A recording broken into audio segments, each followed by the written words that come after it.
Good morning, ladies and gentlemen. How's everybody doing today? Welcome to the 2019 AFCEA Cyberspace Symposium presented by Deloitte.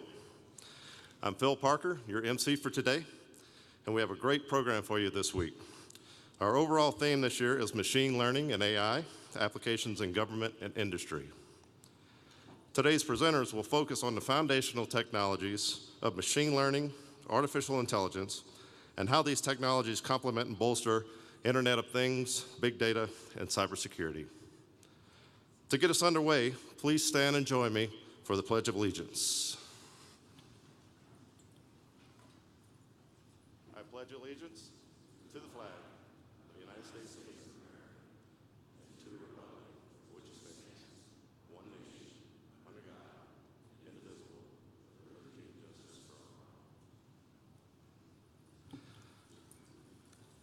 I'd now like to introduce the president of the Rocky Mountain AFCEA chapter, Mr. Bob Wright.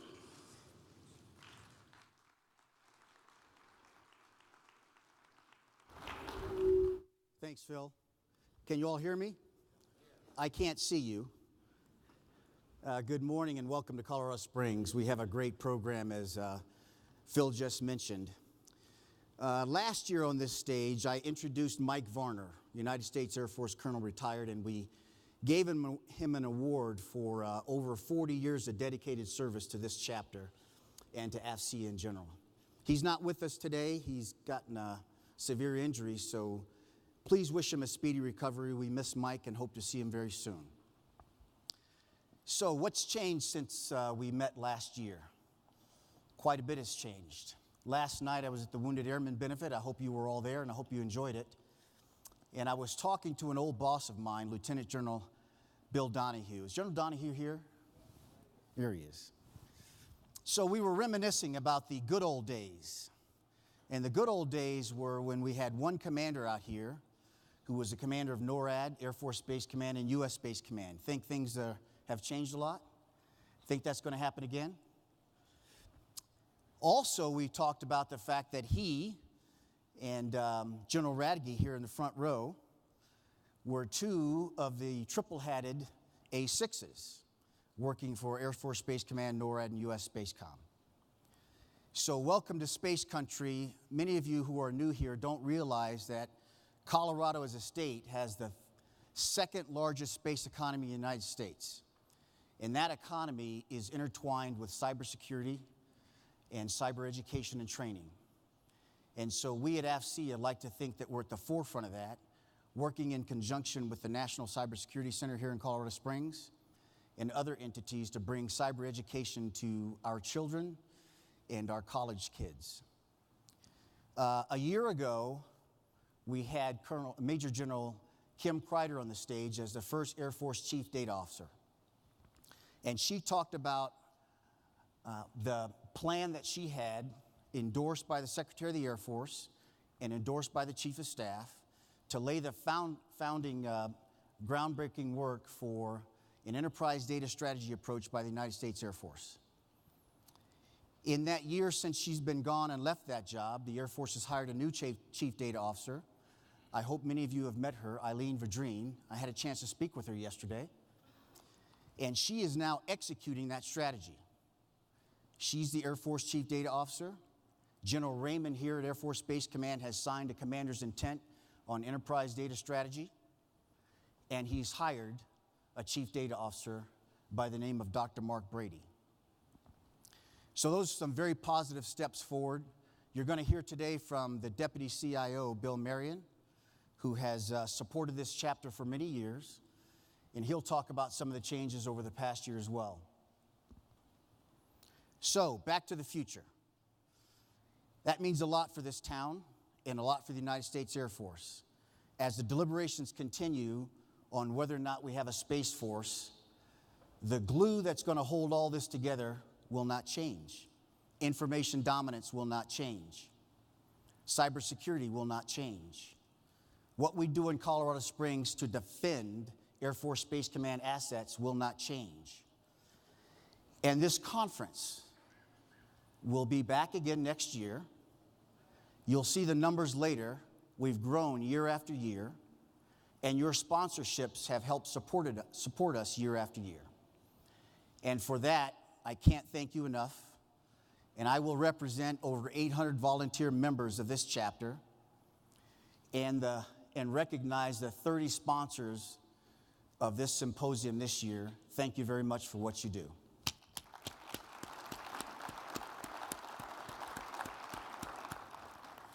Okay, with that, I'd like to bring up the President and CEO of AFCEA, Lieutenant General Retired Bob Shea. General Shea?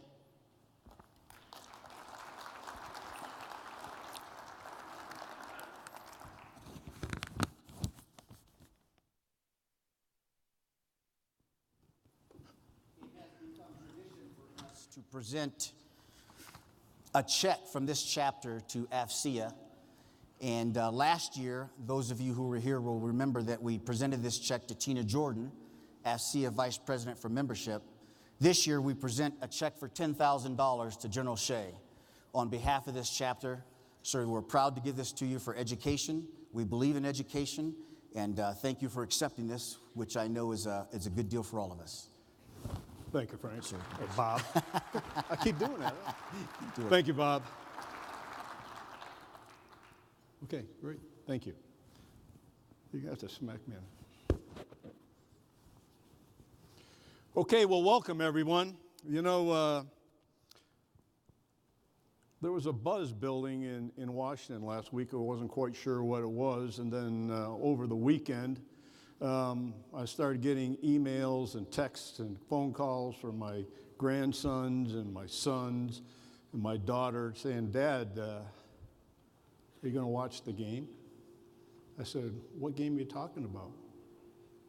And they said, "There's a football game Sunday night." And I said, "Well, what's that all about?" And if you just indulge me a minute.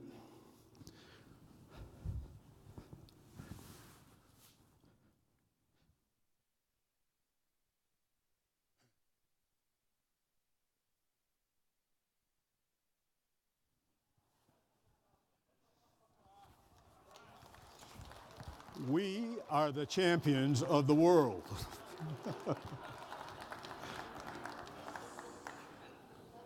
A little side story there. Last year, the chairman of the board of directors of AFCEA International was Joe Cipher, an executive with Booz Allen. And I had to sit through the executive committee meeting with Joe, who grew up and is about as diehard an Eagle fan as there is. This year, Joe will certainly see this jacket. So again, thank you very much. But I want to thank this chapter out here in Colorado Springs. It's a great chapter. It is one of those stalwart chapters. It's one of the key pillars of what we at AFCEA do. And you heard Bob talk about space and how the rebirth of space and what's going out there. And that's what AFCEA really is. We cross the full domain of C4ISR, technology, and the intelligence community as well.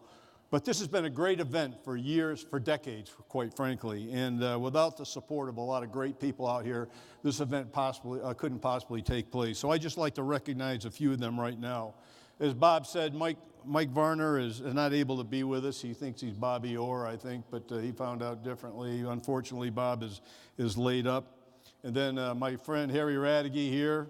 Harry and I have been more than just professional counterparts, but we've been good friends for over 20 years now. When he was the J6 at CENTCOM and I was the J6 at PACOM, we met down at MacDill Air Force Base, and I'll never forget that first bus ride we took together down there. So, Harry, thank you for everything you've done to support this chapter. And of course, Bob Wright, who's been the chapter president since 2015 and will be handing off the baton later on this year.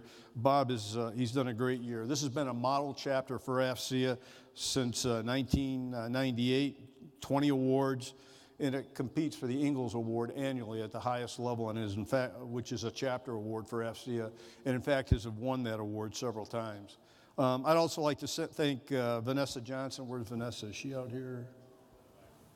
Vanessa, thank you very much for the great work, serving as the chairwoman for the second consecutive year. You know, there's a lot of work that goes on behind the scenes. There's people like me who get to travel around the country, around the world for that matter, stand up, take bows, but it's really the volunteers that we've got. And as Bob said, there are over 800 volunteers in this chapter who just do such a great job bring in industry, government, and academia, and I'm going to talk a little bit more about that in just a few minutes. And then I'd also like to thank Phil. Where'd Phil go? Phil Parker over here. Thank you for the great job that you've done as the chair of the symposium and the programs committee for this year for Rocky Mountain. Again, this is the longest standing event. 21 years this event has been going on in the manner that it is right now. But there's been 34 different symposiums over the course of that period of time. It's the #1 event, in my opinion, in this part of the world in terms of C4ISR symposiums. It brings industry, government, and academia together, and I'll tell you, there is no more critical time than the time we face right now to do that. We're going to have several top government and military IT leaders that will be talking throughout the week. General Holmes will be here, so we're going to be honored to have him, as well as Chad Radke, our brand new Brigadier General selection. So we look forward to having that.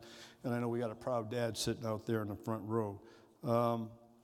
By the way, as I said before, there are 800 members in this chapter, and these events just don't happen by accident. And so I want to thank every one of the volunteers that are out here. Thank you for what you're doing for FCA. Thank you for what you're doing for your industry partner, academia. Thank you for what you're doing for the country, because it is terribly, terribly important. I want to recognize the scores of military uniformed people that are here. It's great to see you.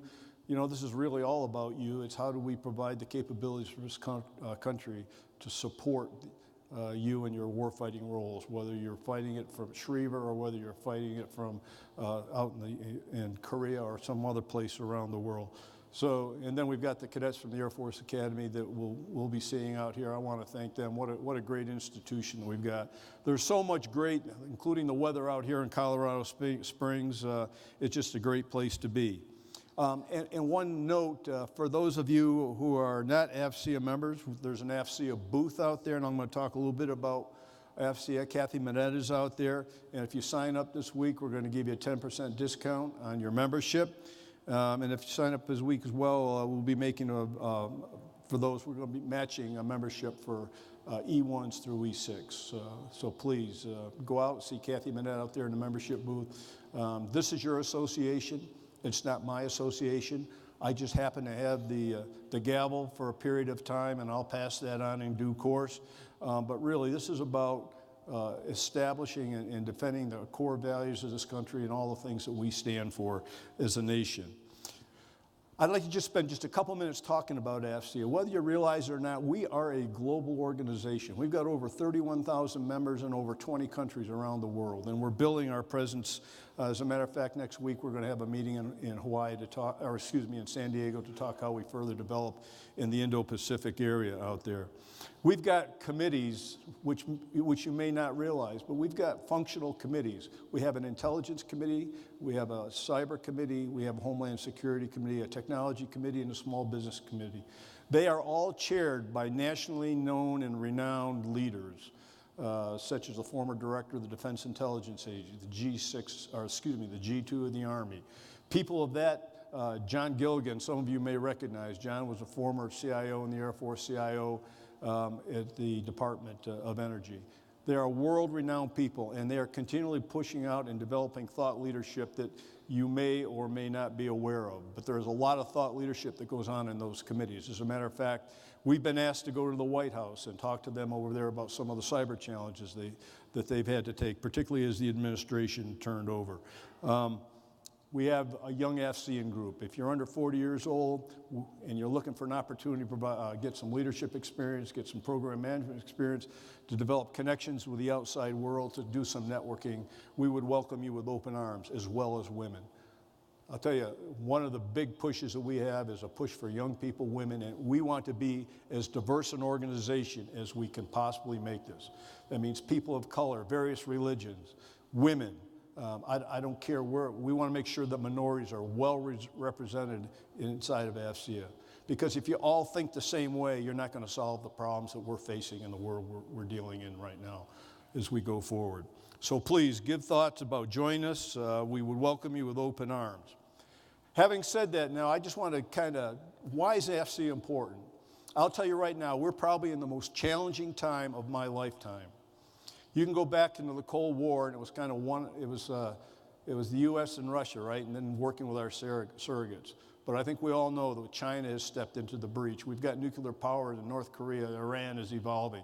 We've got the threat from terrorist organizations around the world, and we are the target of many of them. You see the collaboration is starting to begin between China and Russia. It may be small to start, but it's something we all need to be mindful of. This is a critical time in our history, and it's important for people like you and I to step up to meet that challenge. We're dealing with peer competitors, and we're in a global competition.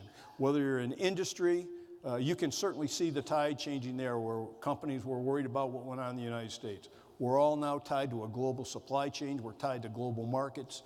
We're tied to a global education system. It's absolutely critical as we go forward. And that's what we do at AFCEA. We try to bring industry, government, of like-minded nations, of like-minded organizations together to kind of help solve the problems and the challenges that we face out there. And we've got some significant challenges here in the United States, not the least of which is a $22+ trillion debt. That's real money. At some point in time, we've got to pay the bill. It's going to come due in some manner. And it may not always be obvious to us how that gets paid, but certainly it's something that's out there. Another area of concern that I've got is our education system. Let me just tell you, I don't know if anyone's heard of the PISA standards. It's a global testing organization that looks at reading skills, it looks at math skills and science skills. The United States was 14th in the world in reading, 18th in science in the world, and 36th in the world in math. Does that sound like a global power to you? This is a challenge that we have to take on. And AFCEA is doing that through our Education Foundation and forums like that. Our Education Foundation provides, across the enterprise, across all our chapters, provides over $2 million a year in STEM scholarships and teacher grants to teachers out there. We would join you and ask you to consider supporting the Rocky Mountain chapter with that, or any one of the other chapters in your local area. But again, if you look at the way the world is changing, if you look at where China's going, if you look at the fact that there's a disregard in many cases for international rule of law, freedom of navigation, and if you look at all the domains that we talk about in the Department of Defense are challenged, maritime, land, space, information, across the whole spectrum, air, they are all being challenged right now. We can't afford to sit back on our hands. We've got to be much more proactive. We have got to come together, not just as a nation, but we've got to come together as a free society, working with others such as ourselves to strengthen our core as we go forward. You know, I had a discussion with a friend of mine not too long ago, and there's a book, if you haven't read The Guns of August, there's a lot of times these confrontations can emerge from third parties getting involved. We've got to be aware of what's going on. We've got to have relationships around the world to help solve these problems as we go forward. The world is not a kumbaya as some people wish it was. It's not everybody, even with globalization. You can see these peer competitors trying to take care of their own interests. And anybody that thinks that we're going to get along and hug and dance, I think you're sadly mistaken. That's why we've got to have a strong national security posture in this country. And that's what we're about. We've got a vital role in bringing, as I said before, industry, government, and academia together to strengthen our country, to strengthen our allies, to make sure that we've got a presence in this country that will stand us in good stead for our grandchildren, our children, and those that go on before us. So, my request to you is join us, join AFCEA, be active, be engaged. There's a lot of opportunities for everyone out there. We need you, and your country needs you. With that, I'm done. Thank you all very much.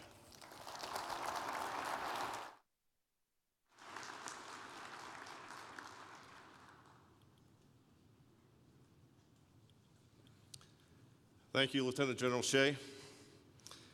At this point, I'd like to bring up the chairman of the 2019 Rocky Mountain Cyberspace Symposium, Ms. Vanessa Johnson.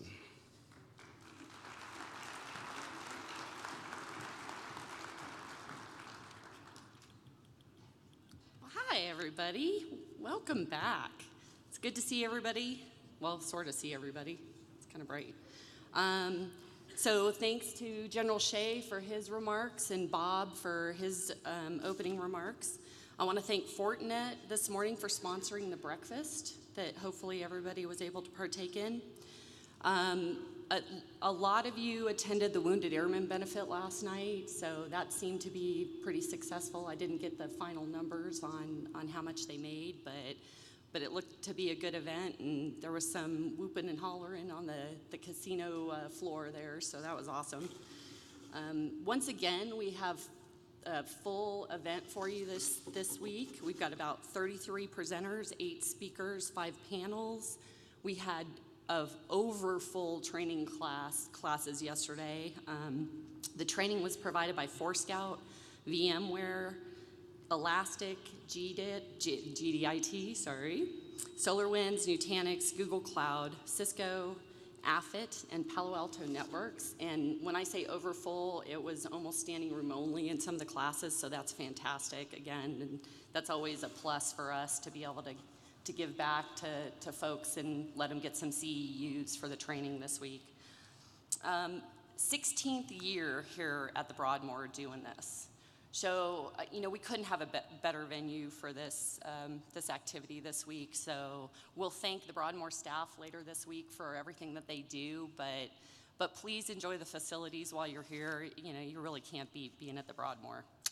So one other reminder, the classified session, if you are signed up and you have passed your clearance and you want to double check and make sure everything is good, we've got the list at the presenter table, so you can stop by and just make sure all is well. If we did not get your clearance, I apologize, but the rules are the rules. So, and we're gonna have a pretty full event for that one too. And without further ado, I'm not going to sit here and talk any longer. I want to bring up Cadet Second Class Bailey Compton to introduce our first speaker of the event.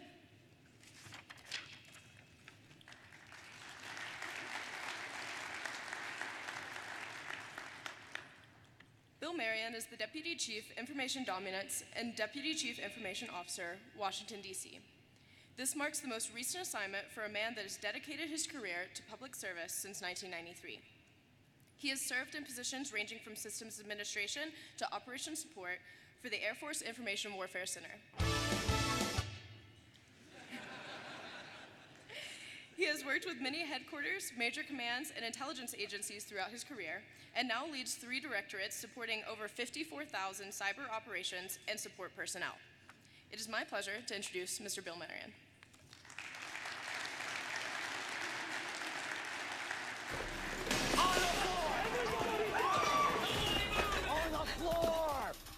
Hey, do something. Oh, I'm not a security guard. I'm a security monitor. I only notify people if there's a robbery. There's a robbery.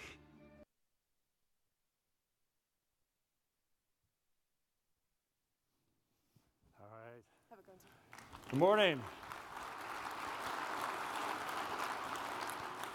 How's everybody doing today? Awesome. It's great to be back in Colorado. Kind of, I guess, my third hometown, but it's always great to be back. It's certainly very humbling to be able to speak to you today. Hopefully that's a little bit germane, a little bit of fun humor first thing. It really goes into the theme that I'm going to talk about today about cybersecurity and how we can't be monitors, we can't be compliance checkers. We have to provide value to the mission and drive into a new world order. So if we could bring up the first slide here. You go back one, if we can get the tech piece going here. First off, I wanted to frame, well, I'll get going while we're bringing up the slides, frame on our 4 priorities for this year. In the IT space and the cyberspace, it's absolutely critical that we double down on a yearly basis on where we're going to invest our dollars at. So some of you heard me talk about our 4 strategic themes, but I want to reiterate real quick. First, build the network we need, not the network we funded. Many of you have heard of the Enterprise IT as a Service initiative. That is our core effort to work across the connect, protect, compute, store, in devices, enterprise services space. So working with things like Amazon Services, Microsoft, Pivotal, many of the industry partners, AT&T, there's a whole myriad of you in the audience today, and many others, which is driving next generation IT capabilities across the globe for our airmen. Second, cybersecurity that works, which is really going to be the theme today. Not cybersecurity that's about compliance, not cybersecurity that's about a checklist, but driving mission value to our airmen. That's going to be the main theme today. Third, vibrant cyber airmen. Part of this journey from the enterprise IT space into the cybersecurity space is about taking a very high demand, low density asset we call cyber operators, cyber airmen, total force, and migrating them from delivering boxes and core capability into the warfight and such things as mission defense teams, cyber squadron initiatives, cyber mission forces, and the like. But that fundamental transition will take retraining, refocus, development, education, and looking at ways we recruit and develop in ways that we haven't thought of previously. And then last but not least, more in the CIO hat that I wear, I'm not really keen on the word empowered CIO. I think the CIO is there to empower the mission. And so how do we empower things like the mission partner environment, the special access program environment, and many other mission partners in this space, from F-22s, mission loaders, and ICBMs, and in the cybersecurity space. So those are our strategic imperatives. I kind of skipped to the bottom, but in the middle is really just as critical. I would continue all, it's about speed and agility in the market. It's not about being perfect in how we deliver capabilities. Things like software as a service, rapid remediation, and understanding the environment is absolutely key. So agility and speed, and across all four of these domains, is critical. We can't miss a recruit. We can't wait for normalizing the SAP IT community. We can't wait for fixing the cybersecurity business. And so that's the task at hand. Up front, we're going to talk principally about cybersecurity, but for a macro framing, what's important is we think about all the dimensions in cybersecurity. Oftentimes, we get focused on the IT component only. I sometimes get sucked into that problem as well. How do we build perimeter defenses? How do we protect in ways that we have protected over the decade? And it's an age-old paradigm that we've been dealing with, and it's time that we change. We have to think at the macro level, at the mission level, which is what we're doing with the mission defense teams and cyber squadron initiatives, of looking at how we protect the end-to-end mission thread. We have to understand that from the macro side of it, because that's ultimately where the adversary is going to come at us.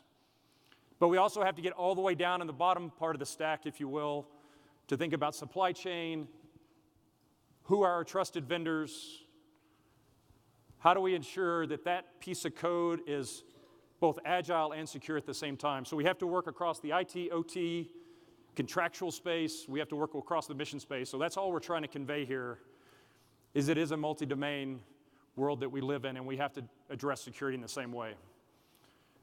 We'll get to this a little bit later about our RMF retooling, and it was really indicative of, in the field, you're helping figure this out. There's a lot of our approving officials that have already started to decompose this in ways that we hadn't thought of before.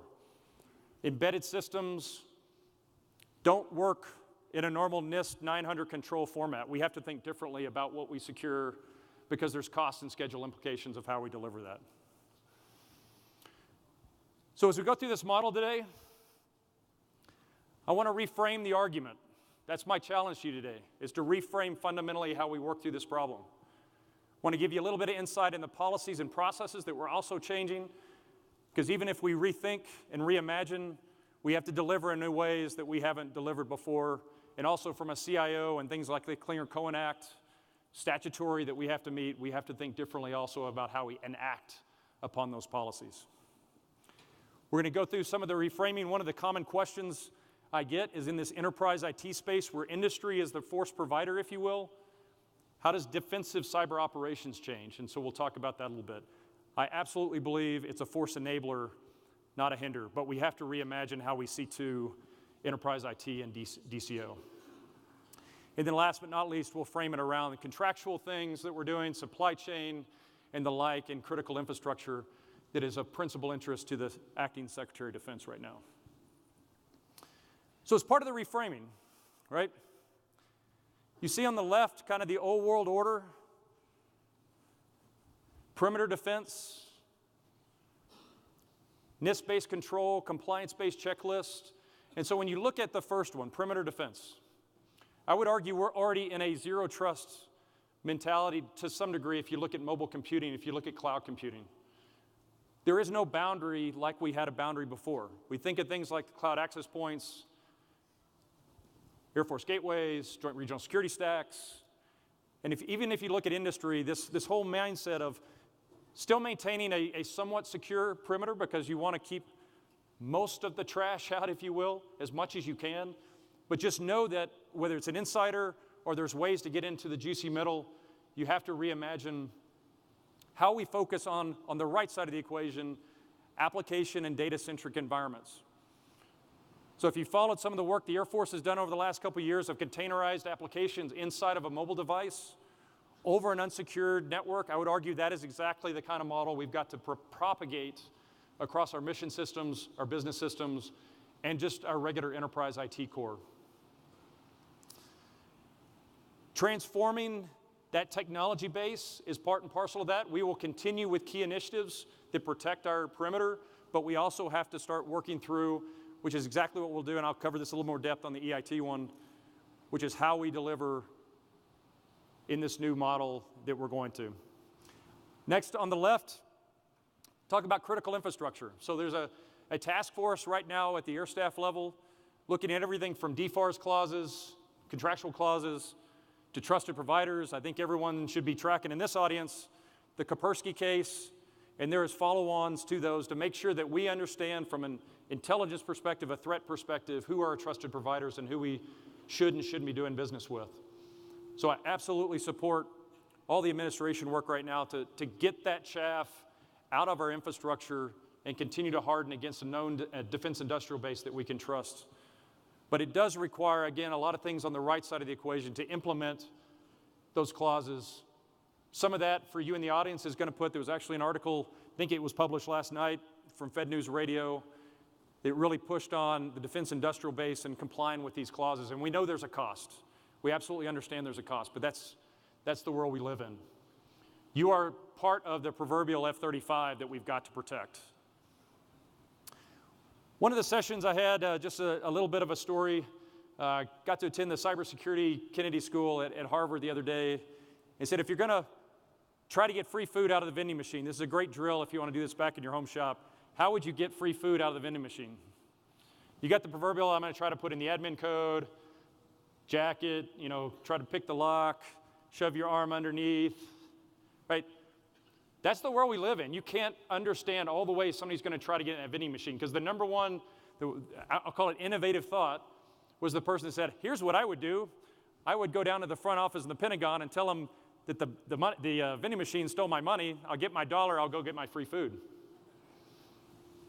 Point made, right? You don't know how the adversary is going to come at you, so you have to look at all dimensions of the problem if you're going to solve it. So one of the things from a technology into process maturation, to stay away from this, I guess. We have the normal process. We still know that a good number of our systems will go through what I would call the traditional operational readiness, understand the checklist, go through the CCA or the ATO packages. We understand that is needed and will have to be done. But we also know we have to bring agility. So programs like ACAS and ARAD that allow us to censor and remediate at scale is really where my head's at, and I think when you look at a zero trust model, you have to be at. We've gone through some pen testing as kind of a story. When you go through and you write code, you're not going to get it perfect. We go through the compliance checklist, but all the pen tests that I've seen principally are not going after the same things we go through the checklist, but they're absolutely the way the adversary is trying to get into our systems. So what would you rather do? Go with this somewhat checklist-based, or actually understand and act like an adversary to go after that vending machine? Do all the mechanics that you would normally go through. Buffer overflows, SQL injects, phishing, social engineering.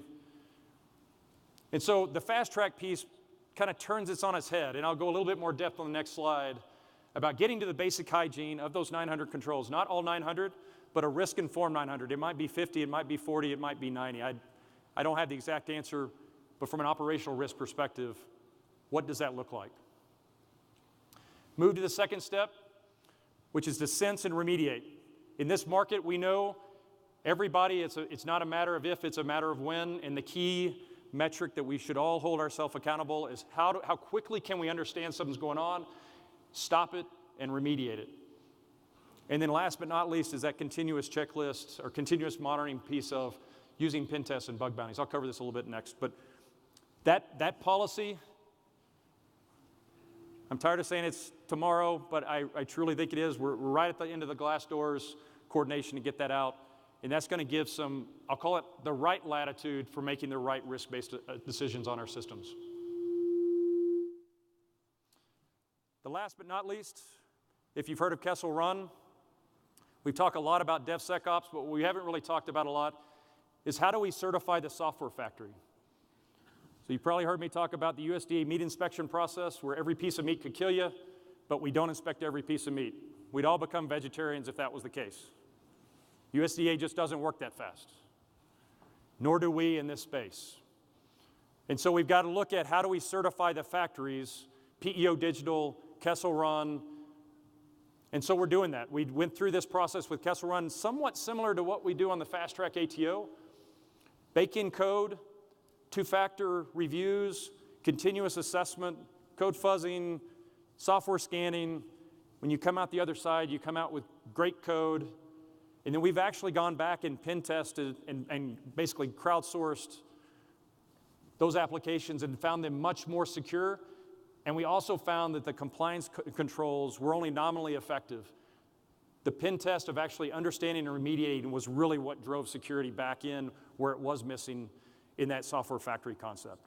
So this is about, if you're in the software business, how do we get through that process so we, in essence, we know you know how to certify meat correctly. It's safe, it's sterile, and people can eat it. Same thing with code.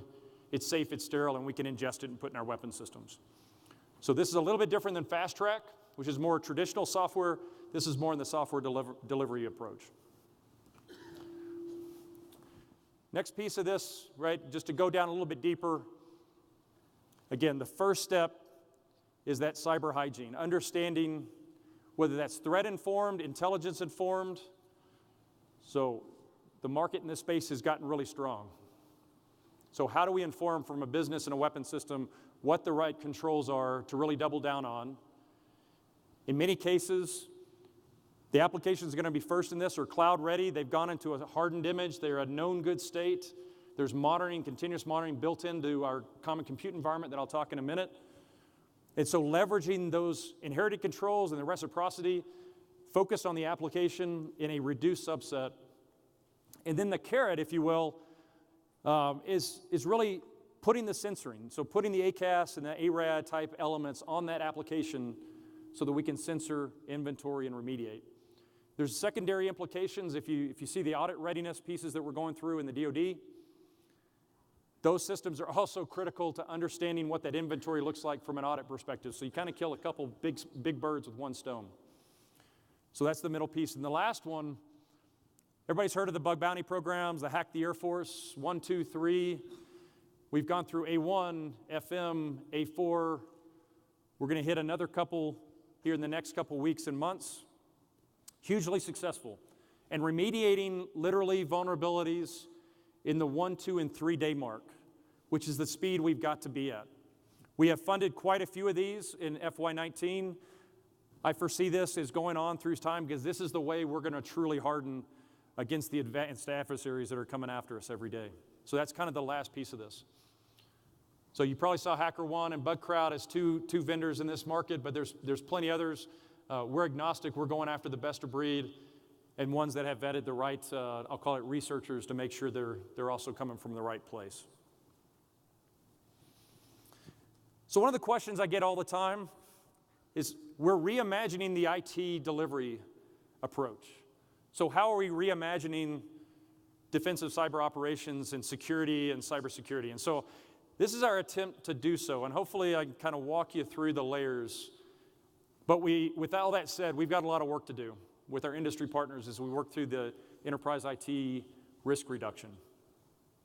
If you take cloud as an example, in this case, CCE is 2 principal offers right now, which is Amazon and Microsoft, and the whole idea is let them do what they do best, deliver secure, agile, responsive COOP and DR infrastructure with the right security monitoring and response actions into 24th Air Force or the like. We worry and we refocus where we used to focus on, is that server hardened? Is it the right software updates, right?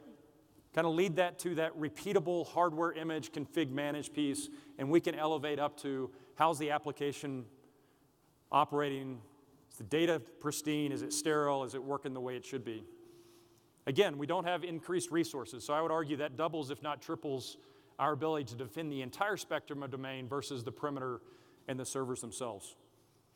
It's a key tenet.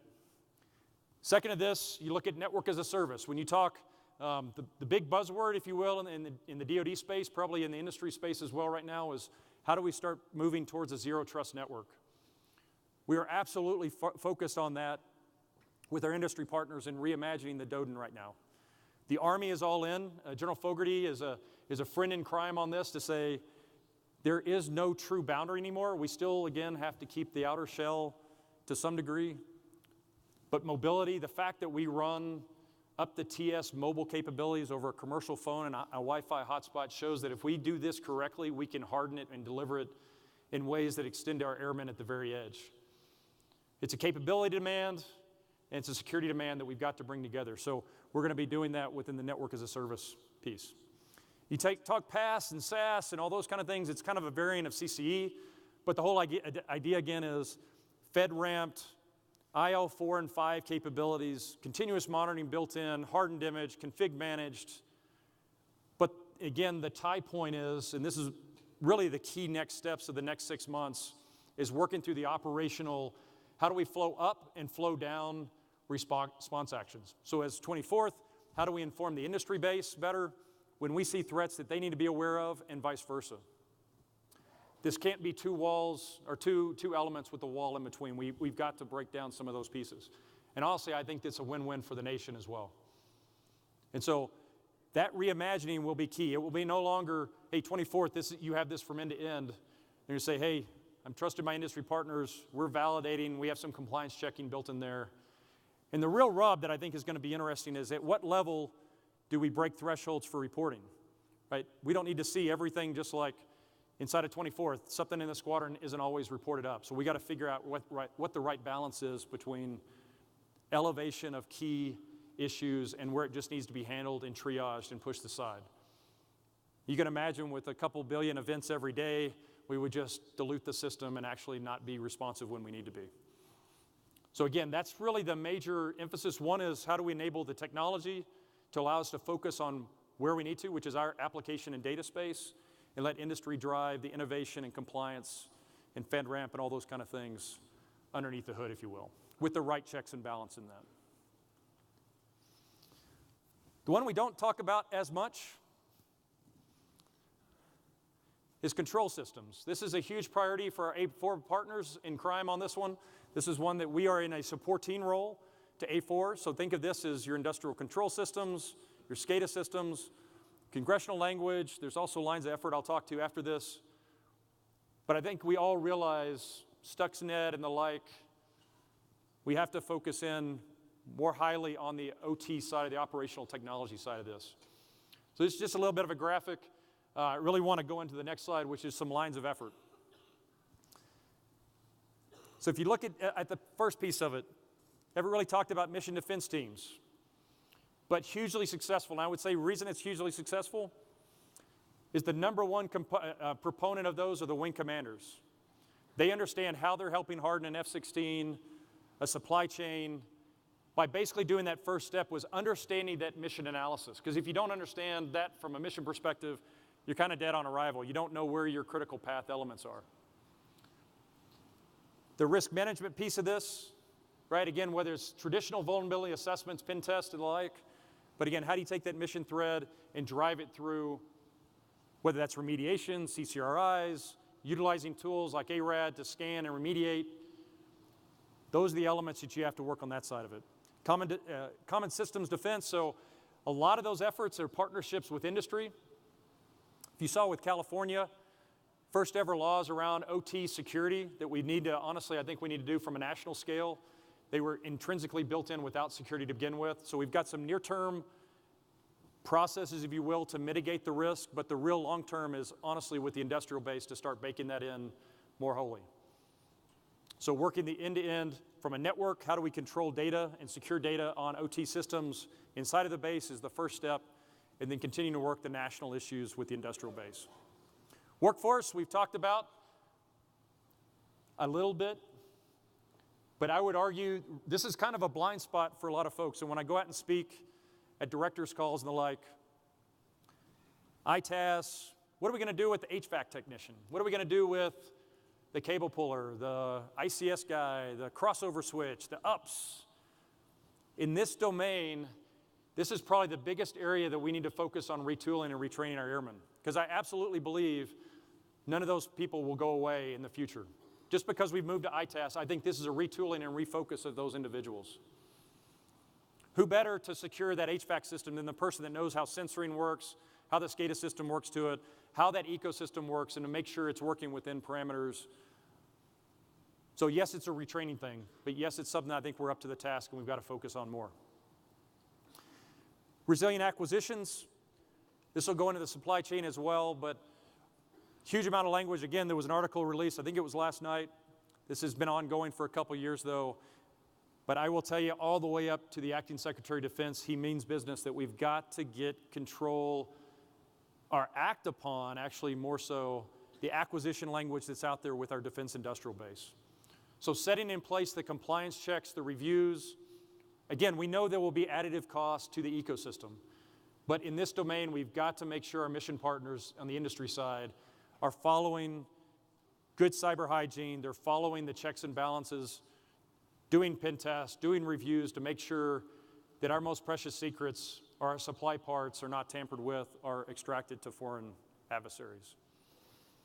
So I would urge you all, especially in the industry base, know what those clauses are. There's a lot of language coming out to reinforce, but is a huge priority right now. In fact, about every week, we're meeting at basically the acting DepSec level on these issues to push it out. And so you're going to continue to see, I think, especially through the current administration, hopefully even longer, the push on the acquisition side of it. And then last but not least, maturing our cyber intelligence with respect to OT. I think it's still a maturing space. Look forward to your injects on how we can improve that vector as well. And then the last piece of this kind of goes along the same line, but it's about supply chain. Again, going back to the Kennedy School, if you want to get scared to death, just talk about supply chain. There's a lot of people that say they have the answer, but at the end of the day, we don't have trusted foundries in the United States. We can design, we can figure out what it's going to like, but at some point we lose control, and so there's a lot of different ways that we can go at this problem. But how do we institutionalize it across the enterprise is one that I'm very concerned about. And so we're not going to rebuild, I say we're not, we likely aren't going to rebuild trusted foundries in the US. That's certainly something I think we need to put at a national debate level. But there's things we can do with how we review that hardware when it comes to us, the checks and balances on supply chain, that end-to-end analysis of where parts are coming from, who our trusted DIB partners are that we've got to continue to work on. Our focus area in this is really around the software and services. There's a huge push with our AQ brethren as leads in this because of that acquisition tie.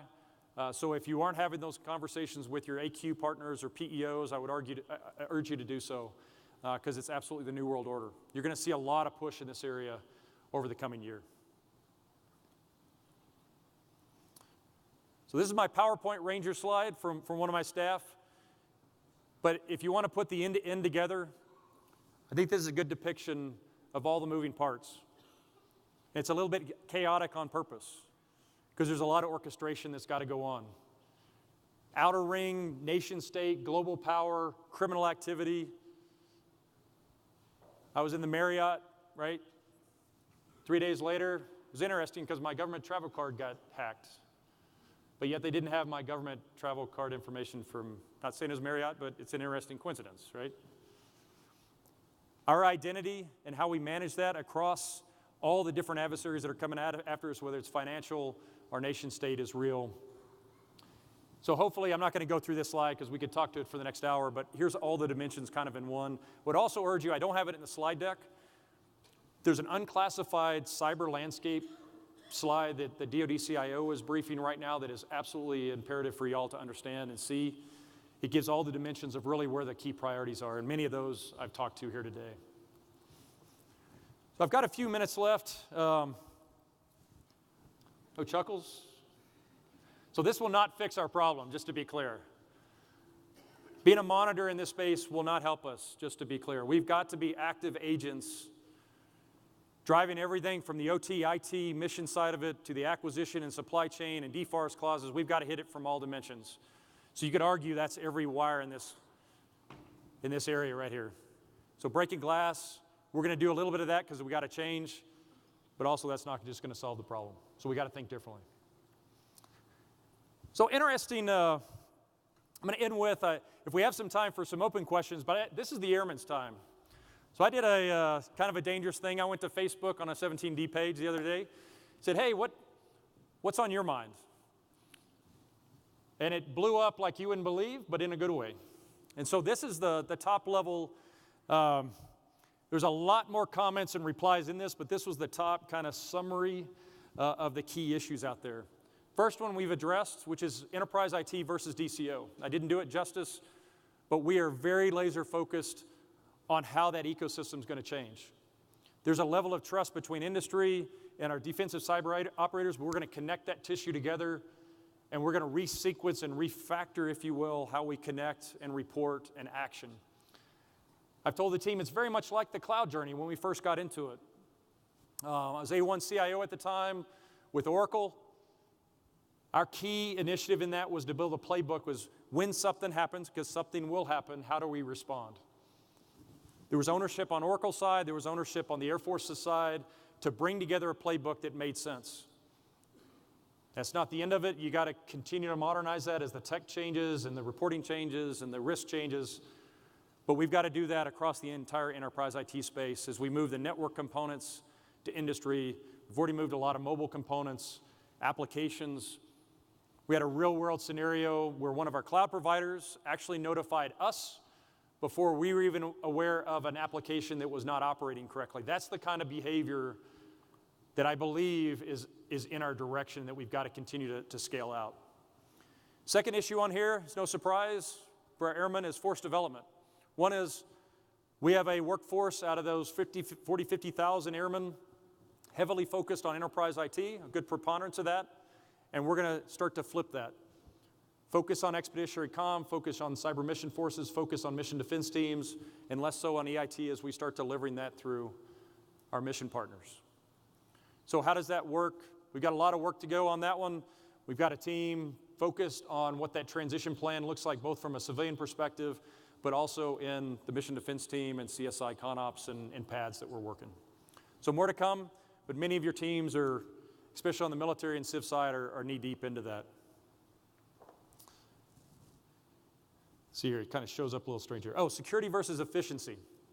So the other piece is we can't be so secure that we're completely inefficient.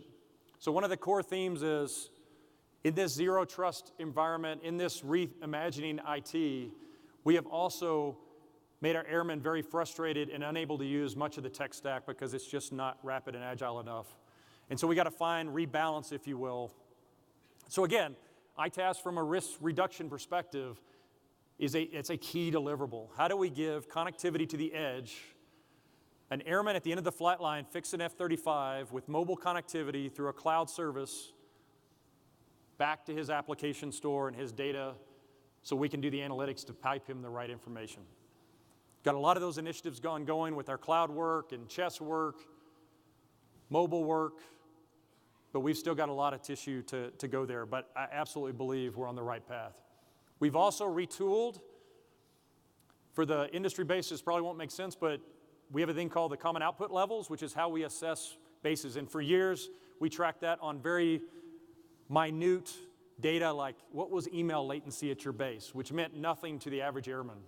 We have flipped that to what I call the Yelp model or the TripAdvisor model, which is a 1 to 4 star rating, which is where the pain points across the Air Force. And so this was the first tranche of that data coming in. As with any good data, when you have one review, it's somewhat suspect. You don't know if that person was mad or happy. So we had some bases that were really high and some that were really low.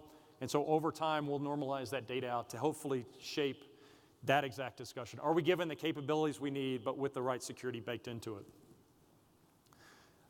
Next one on here, which I thought was really good from a thinking deeper, is even when we make this fundamental transition, we still don't have enough people.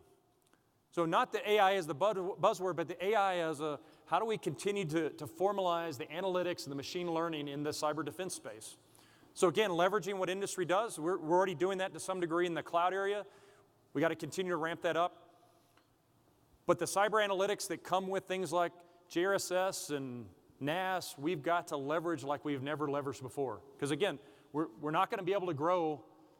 Talk all the time, if we got 10,000 more billets right now, could we fill them?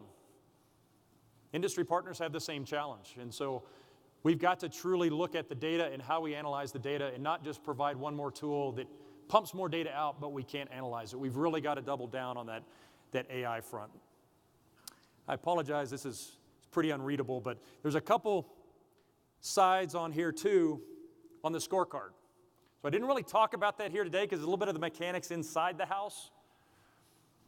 But Windows 10, two-factor authentication, cyber scorecard, right, will continue to be there for the next years.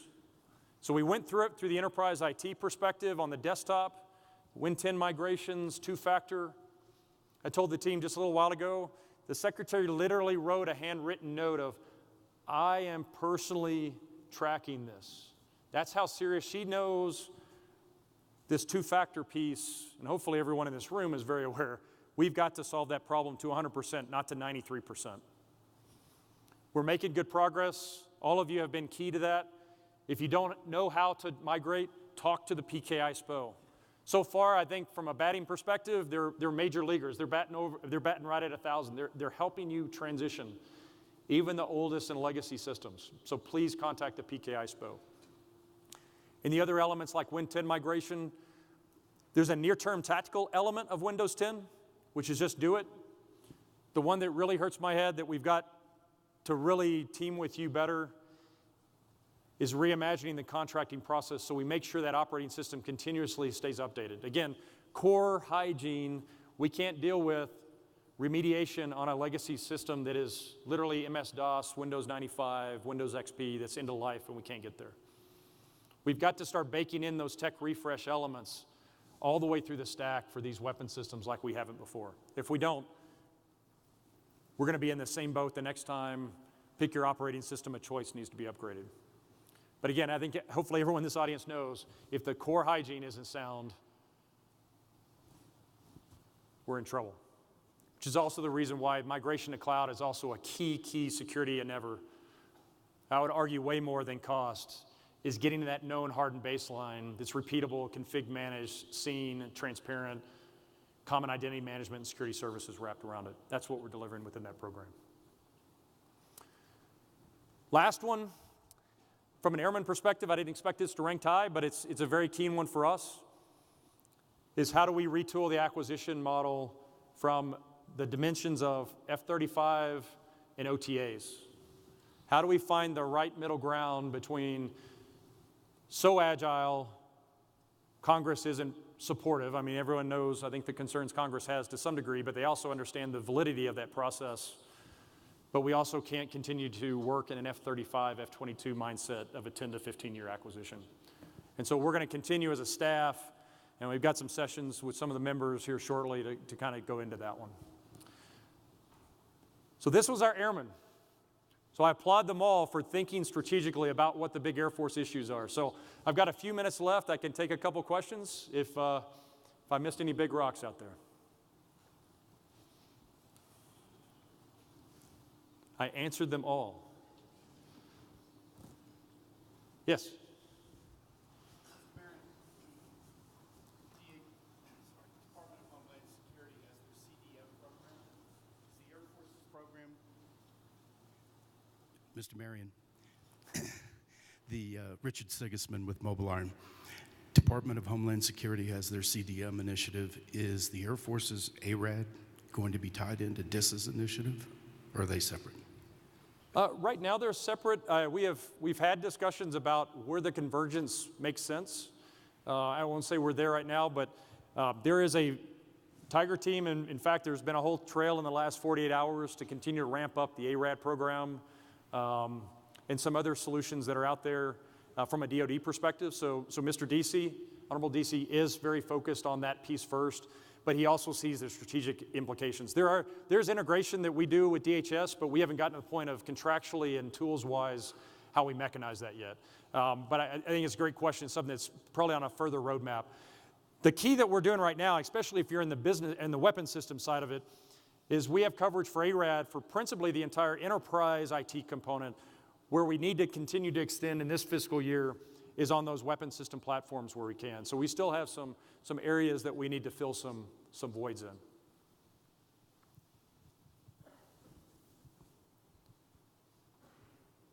All right. Well, again, thank you. Do we have one over here? Okay. Lieutenant Jeff Sorensen from Air Force Operational Test. I was just wondering, all of this is a great initiative, but it all takes time. Every Air Force organization, and I'm assuming throughout the DoD, are all trying to find their own solutions, and it's costing a lot of money. Is there an answer to everybody doing their own thing until Air Force as a whole says this is how we're going to operate in the future? I would tell you it's a little bit of both. I think it's got to be at our scale. Some of the elements and strategic imperatives here, I realize that we can't scale at the speed of every single airman, but also where we have enterprise capability, we've got to have some ruthless diligence to get there. So the push to CCE, the push to CHESS, the push to ARAD, those are all enterprise initiatives that we're going to continue to focus in on. Enterprise contractual clauses all are part of that. But I also know the dialogue's important is where there's deviations. We are too big, we have too many mission sets to just think that one answer is going to solve it all. So I would encourage where we have those deltas, let's engage, let's talk through it, let's see how we can try to leverage or at least understand what the on-ramp is. We have killed a lot of programs by saying just wait 2 or 3 years and we'll deliver something, and that's caused people to go in a very vastly different direction. I would rather work with you to try to converge those strategies over the time where we don't have an immediate solution. But I will tell you, our cloud environment, our chess environment, I think right now we're the largest 365 deliverer, huge implications, well over 1 million users in our cloud environments. NAS, we are pushing those vendors to move very quickly to reimagine the networking space. So again, we're going to push. This is the healthy tension with the acquisition community, and I love them to death, and it's good, healthy tension to say we've got to deliver at speed. Modernization is one of the key things. And so it's also why the fast track ATO is so key is if we're going to delay implementation of a more modern piece of software, that's a risk that I'm not willing to accept. I would rather do the modernization and move faster. And so everything's a challenge, right? Because there's always, well, something bad could happen. But again, an air platform is different than an ICS SCADA system that we might be able to manage the risk a little bit different way. So from an OT&E, there's still some range that we've got to go through. But the idea is actually, I'll end you with this. This is kind of my punny phrase. I want to take the F out of RMF. I want to take the framework and compliance and make it more agile and make it more deliberate. And if somebody needs to come in and say for 5 minutes, this is how I want to view the risk of this platform, we go through that and we act on it. That's the level of agility we've got to get to. It's not something we're accustomed to, but it's one we absolutely have to deliver against. So hashtag uncomfortable. If you're not a little uncomfortable in this space, you're probably doing it wrong. Push a little harder, push a little faster. Let us know how we can help from an air staff, right? Sounded funny, didn't it? IG, but there's language, there's work we're going to continue to do with Congress. They want us to be more agile as well. And so that's the journey we're on. So thank you again very much. Appreciate coming back to my third home. And great to see everybody. Hopefully get to break some bread with you later on. Mr. Marion.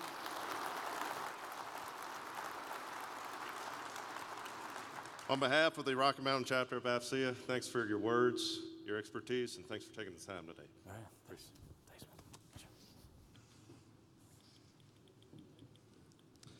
Ladies and gentlemen, please enjoy your morning break, sponsored by Iron Bow, and we'll see you back at about 10:45 for the mid-morning speaker, Mr. Gordon Hanna. Thank you.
Our program is about to begin.